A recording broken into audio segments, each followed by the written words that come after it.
سلام به دوستای عزیزم، انشالله که حالتون خوبه. امروز من میخواستم خورشت قیمه گیاهی درست کنم. مواداش اینجا چیدم که ببینید با چی قرار درست بشه. خب خورشت قیمه اولیش که مواد پروتئینشه، این پروتئین گیاهیه و وگان هم هست، مثل گوشت چرخ کرده. بعد لیموه که من قبلا این لیموها رو توی آب خیس کردم، اینم گذاشتم روش که سنگینی کنه که لیمو بره پایین تا زهرابش رو بهش پس بده. تو این پودر گل سرخ هست،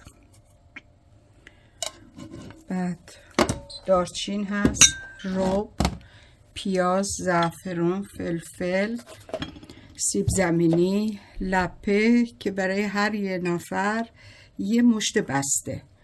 این ادویه اسموکه، اینم روغنه، اینم نمکه، اینم زعفران، زردچوبه هم اینجاست. لپش پاک کرده است و برای هر نفر یه مشت بسته لپه میریزیم.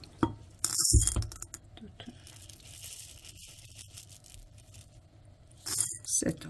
ما امروز 3 نفریم، به خاطر این 3 تا ریختم. این سیب زمینیش هم که باید خلال باید بشه. بعد پیازشو میریزم توی غذاساز که خوردش کنه. این همون مثل گوشت چرخ کرده وگانه که گذاشتم. میخوام باش کوفته قلقلی درست کنم. الان پیاز ریختم توی قابلمه و زیرش رو روشن میکنم. یه 2-3 دقیقه دیگه روغن رو بهش اضافه میکنم. الان وقتشه که روغنش رو بهش اضافه کنم.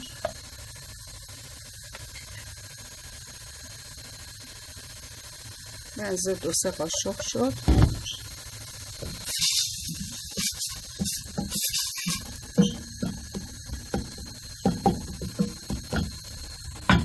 این پیاز داغ الان حاضره. من کمی زردچوبه میریزم،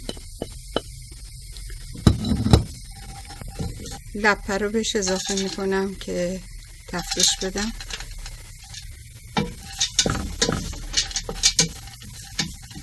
الان رب رو بهش اضافه میکنم.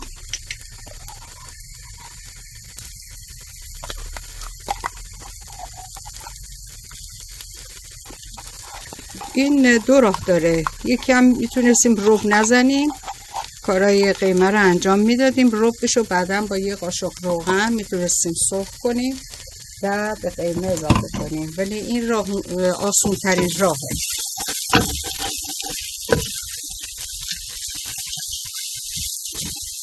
یه حدود 3-4 دقیقه هم ربش رو تفت میدیم. یه ذره نمک میریزم تاش، کمی فلفل سیاه.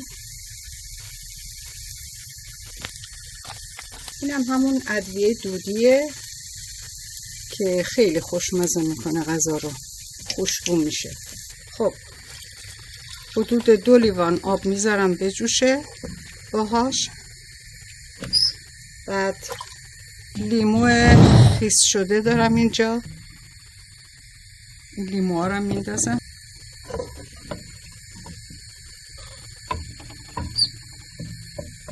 میخوام این سیب زمینی ها رو خلالی خورد کنم.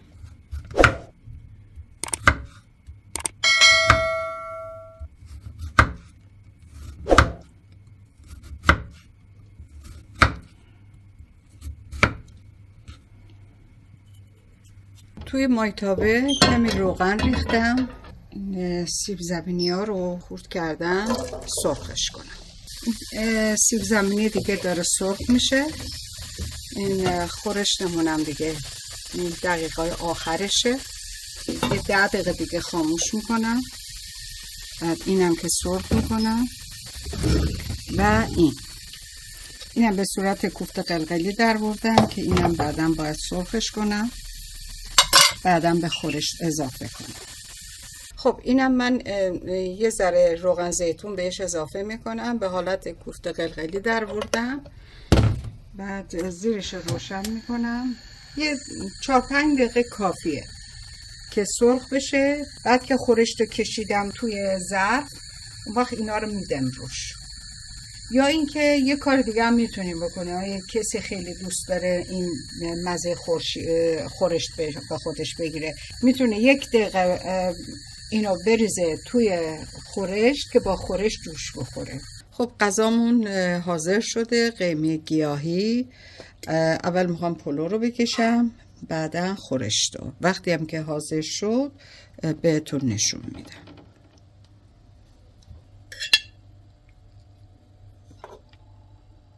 اینم قسمت زعفرونشه.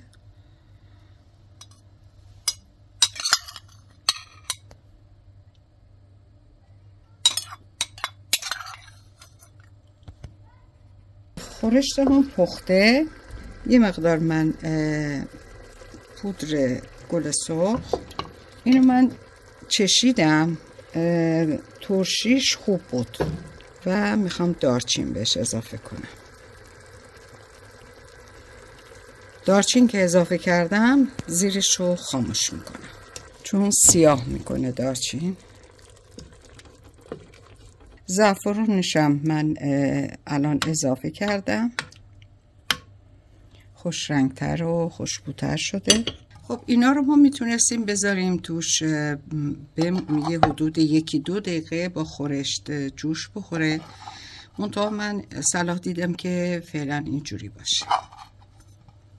یعنی پخته شده است، خوب سرخ شده.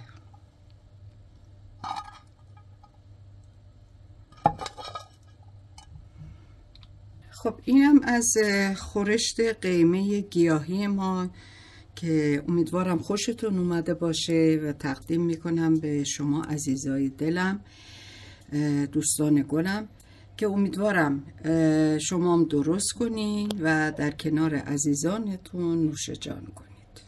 لطفاً لایک و سابسکرایب یادتون نره و ویدیوی بعدی رو هم نگاه کنید.